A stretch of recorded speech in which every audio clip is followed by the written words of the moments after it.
Entendes o que estás lendo? O podcast que te leva através das páginas da Bíblia. Livro por livro. Capítulo por capítulo. Uma exposição bíblica emocionante. Aperte os cintos e embarque comigo nesta viagem.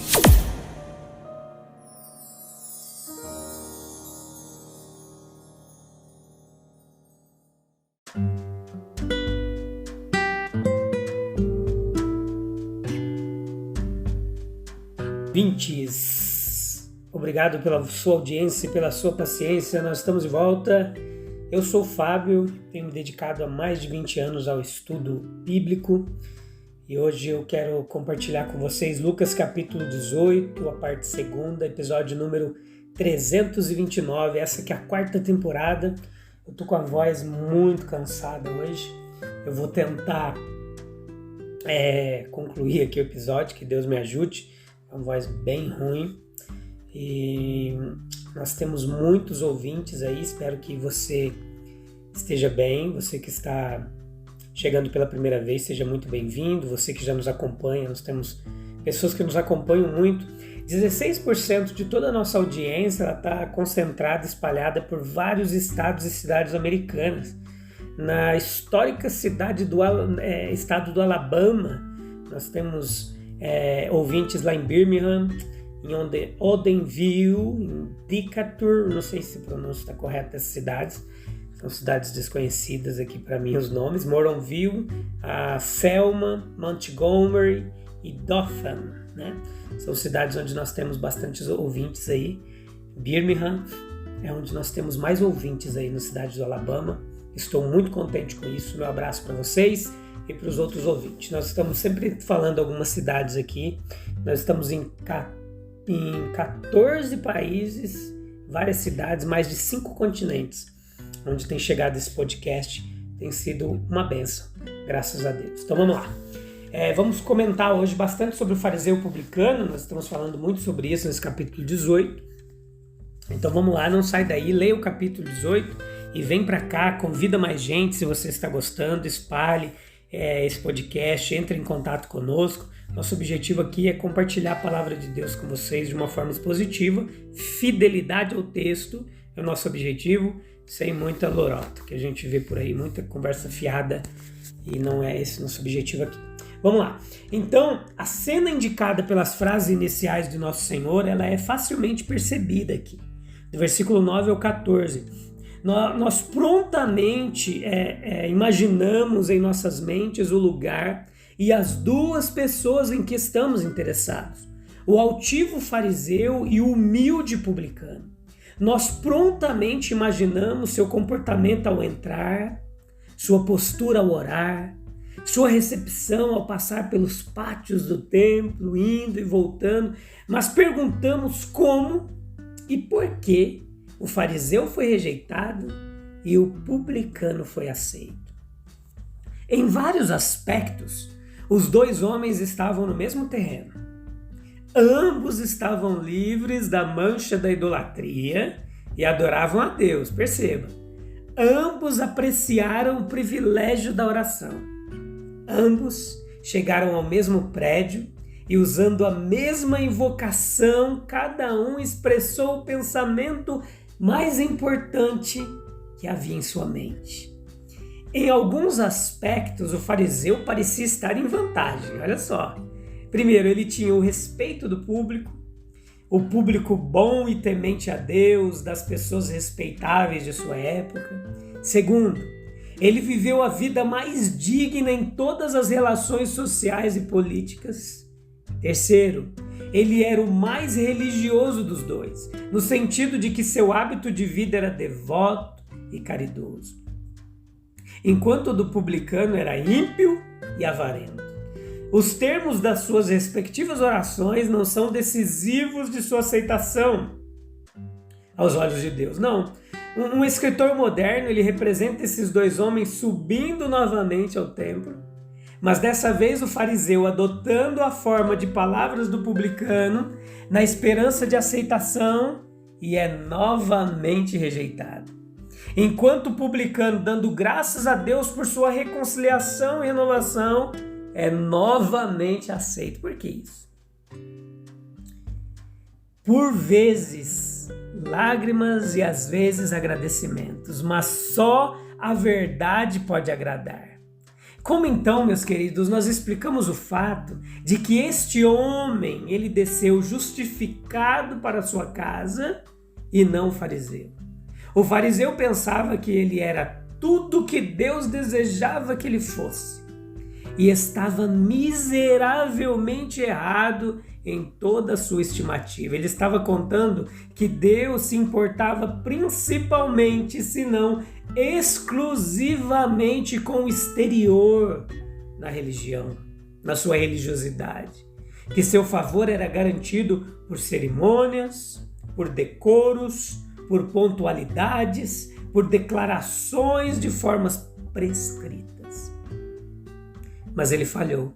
Ele falhou em entender que isso era apenas a casca e não a semente, e que a casca do comportamento correto não é nada sem a semente, a essência de um espírito reverente e amoroso. O publicano, por outro lado, ele acreditava que estava muito longe de estar certo com Deus, que ele estava vivendo uma vida culpada e foi condenado por Deus por fazê-lo. E seu pensamento, ele era de certa forma verdadeiro. Sim. Agora veja que sob o manto da gratidão, o fariseu fez a si mesmo belos elogios e manteve em alta sua grande meritocracia, confirmando assim sua própria mente a ilusão de que ele era um favorito do céu.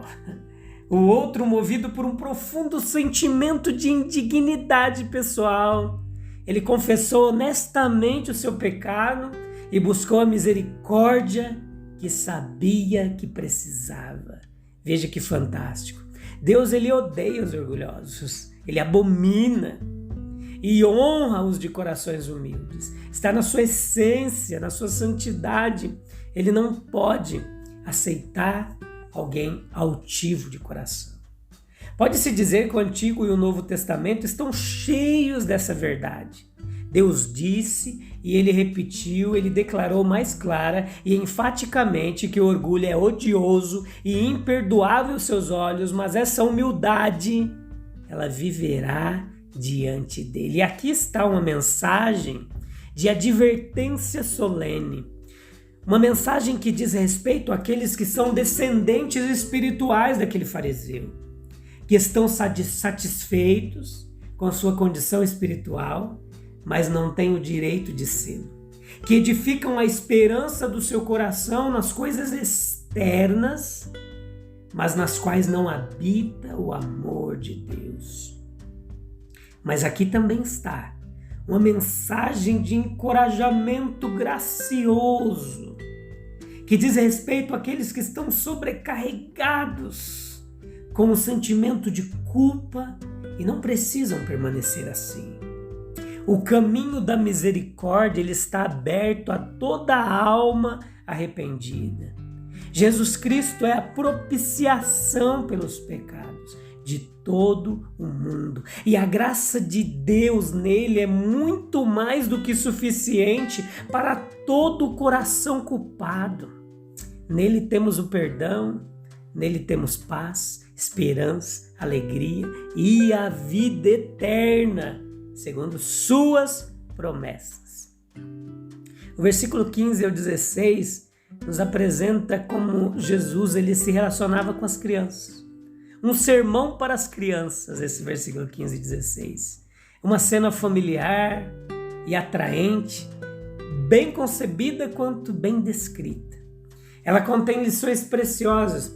Alguns homens gentis não são gentis. Eles farão muito por você, darão muito a você, correrão sérios riscos ou até mesmo farão sérios sacrifícios em seu nome. Mas eles não são graciosos, geniais, vencedores. Eles não são acessíveis. Você não é atraído por eles, você não está inclinado a se dirigir a eles e fazer amizade com eles. Eles preferem repelir do que convidá-lo. Tal não era Jesus Cristo, não. Ele não era apenas bondoso de coração, mas bondoso nas maneiras e no porte. As crianças de sua época iam livre e alegremente até ele. Que ele nunca foi visto sorrindo é uma afirmação totalmente não autorizada e podemos ter certeza que ela é totalmente falsa. Ele não pegou aquelas crianças em seus braços com um sorriso no rosto? Ele não sorria frequentemente, constantemente a olhar para a inocência, para a esperança, para a infância? Pense em Jesus Cristo não apenas como bondoso, mas o bondoso. Não apenas o bom, mas o gracioso. Não apenas o sábio, mas o vencedor. Pense nele como aquele a quem, se estivesse conosco agora, como estava com aqueles homens de outrora, você seria atraído por uma atração irresistível e a quem você poderia, sem nenhum esforço, descarregar, abrir o seu coração. E creia que exatamente o que ele era na terra, ele é no céu. Ele os pegou em seus braços. Os braços dos pais são um local de abrigo para a criança. E eles, em todos os momentos de perigo ou angústia, eles recorrem natural e ansiosamente para os braços dos pais. É o lugar da força, da defesa, do socorro. Mas a criança, como é também o jovem, precisa mais do que simpatia e ajuda humana. Elas precisam de um refúgio na ternura e no poder divino. Sempre o faz, mas mais particularmente quando o cuidado parental é perdido, porque os próprios pais às vezes passaram desta para outra vida, e essa necessidade ela é sentida com muita seriedade quando o cuidado dos pais é deixado para trás, quando a juventude sai do abrigo do lar. Então, quão inestimável é o abrigo do poder amoroso do amigo divino. Nesse mundo desconhecido que está além da vida doméstica e familiar, há perigos que não podem ser previstos e que são todos desconhecidos. Cuidai de assegurar o inestimável refúgio do braço divino, pois somente na proteção do líder onisciente e amigo todo-poderoso a segurança será encontrada. Jesus Cristo ainda coloca a sua mão sobre nós. Marcos nos diz, em Marcos 10,16, que ele impôs as mãos sobre eles e os abençoou. De muito mais importância do que a mão humana é que Cristo agora coloque a mão de seu poder e graça divinos no seu coração. Que ele haja sobre você por seu Espírito Divino para que sua mente seja iluminada e que você entenda qual é a coisa boa e sábia a fazer. Que seu coração seja tocado, meu querido, neste momento que você está ouvindo essa palavra, seja manhã, tarde, noite ou madrugada, para que você viva para amar aquele que é mais digno de tudo que é melhor. Seu toque ainda tem o antigo poder de outrora. Sim, e mais do que um toque de cura que deu visão ao cego, integridade ao pobre leproso, é aquele poder benigno que abre a mente fechada e purifica o coração profano. Quando ele fez o mundo, enviou o sol em seu curso e deu ao mar os seus limites, ele falou e tudo se fez, ele ordenou e tudo se cumpriu. Ele compele todas as coisas da natureza a cumprir suas ordens, mas ele pede, ele convida a sua confiança, sua adoração e o seu amor. Ele não pode abençoá-lo como faria, a menos que você concorde em recebê-lo como seu próprio Senhor, Salvador e amigo pessoal de todos os momentos. Mas ele lhe garante que isso está aberto para você e não para os outros. Os jovens prontamente dar sua atenção, sua docilidade, seu amor, a sua obediência, a menos e menos obstáculos em seu caminho do que no caminho daqueles que viajaram para mais longe. Olha as lições dos versículos 18 ao 27 desse capítulo. Bom mestre, o que devo fazer para herdar a vida eterna? A noção daquele homem era de que poderia reivindicá-lo como um direito se ao menos pudesse cumprir o dever adicional que se sentia capaz de cumprir. Jesus destrói com um único golpe a sua superestimação da natureza humana. A lisonja da natureza humana, ela coincide com a autoestima. O jovem governante acreditava em sua própria bondade e capacidade, elogiou Jesus como bom mestre, porque acreditava na existência de muitos bons homens. Ele mesmo, é claro, incluído entre eles. A natureza humana não é boa. Por isso ele diz ao governante que não existe um mero homem bom, que só Deus é bom. Não há aqui repúdio à bondade como pertencente a si mesmo, mas simplesmente repúdio à bondade como atributo da humanidade desamparada. Ele pergunta ao jovem se ele guardou a segunda tábua do decálogo e foi obediente aos seus semelhantes. Olhando de fora, a mente autossuficiente imagina que é uma coisa simples guardar a lei. Mas quando por lei substituímos amor, o autoexame não nos assegura tanto. Quanto isso, o jovem governante é forte na crença de que guardou toda a lei. Jesus exige agora, como prova de sua confiança nele, a entrega das suas riquezas aos pobres e o subsequente seguimento dele. Uma exigência de fé. O resultado provou que ele ainda não estava pronto para confiar em Jesus inteiramente. Ele confiava mais em seu dinheiro. Daí a sua tristeza ao deixar o Senhor. Homens endinheirados, acho que é isso, acham difícil. Homens ricos confiar mais em alguém do que no dinheiro. É a sua segurança.